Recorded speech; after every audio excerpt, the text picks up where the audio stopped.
孩子咳嗽免不了让父母担心，但是立刻服用止咳药并不是正确的解决方法。受访中西医都认为，不是所有的咳嗽都是疾病，它可能是人体自我保护的机制之一，可以帮助排除呼吸道异物。因此，确认引发咳嗽的原因至关重要。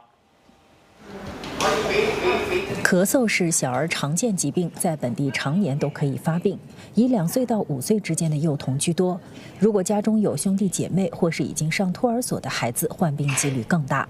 治疗咳嗽的重点在于治疗它的病源，比如绝大部分咳嗽的患者都是因为伤风而咳嗽的，所以伤风感冒药是我们最常用的一种药。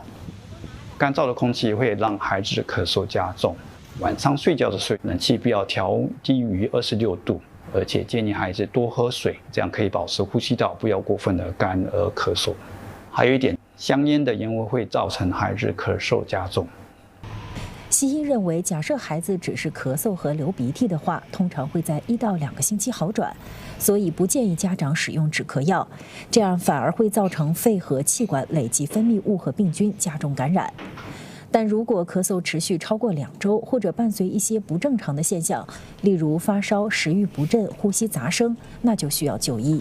而中医则建议通过推拿和饮食调理来减缓风寒性咳嗽症状。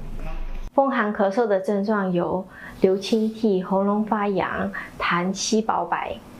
早期的风寒咳嗽不能用止咳药，可能会肺气郁结，造成慢性咳嗽，日久难愈。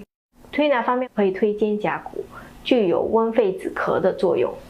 饮食方面不能吃寒凉之品，可以吃温肺化痰的食品，例如白果、陈皮、山药等。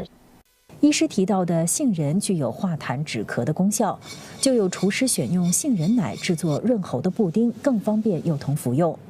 厨师用金银花煮杏仁奶，再倒入小火炒香的薏仁，煮滚后加入蛋白，让杏仁奶更顺滑。过滤后倒入碗中，连同切片的梨和冬瓜一起放入蒸炉，中火蒸10分钟，一道好吃又有止咳功效的布丁就大功告成了。